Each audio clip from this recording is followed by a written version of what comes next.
Welcome to math class in your tutor Black Adam. So we need to know a few things before we do the function above. So sine x over 1 plus cos x.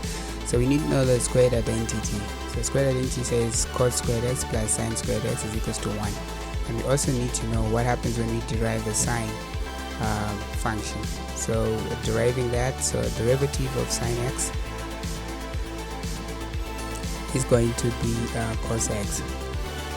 And because we also have cos x, that derivative of dtx of cos x is going to give us negative sine x. So those are the things you need to memorize, or you can check it on the formula sheet. But sometimes, what if you don't have? So you need to know that by heart.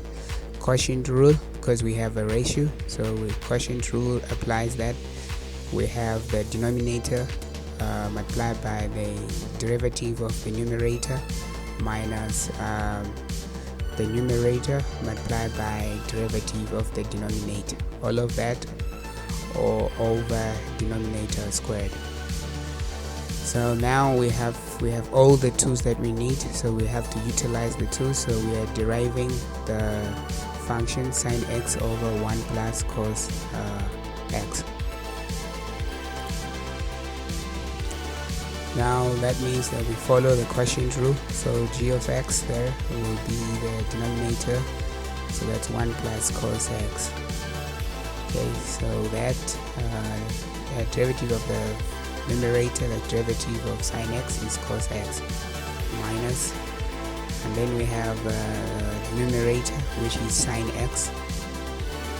Okay, so we have sine x there, and then we have derivative of the denominator, which is negative sine x. Yeah, it's got to be negative sine x.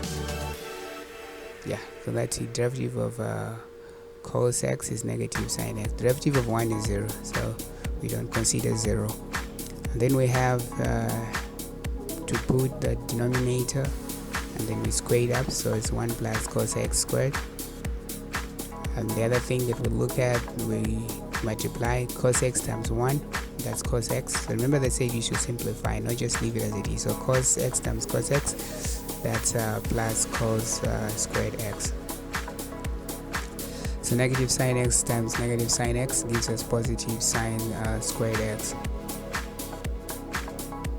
So all of that over 1 denominator squared, so that's 1 plus cos x squared. And that gives us, remember, the square rule, square function, that's cos x.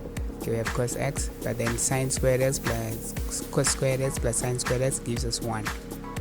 So it's going to be cos x plus 1 all over 1 plus cos x squared.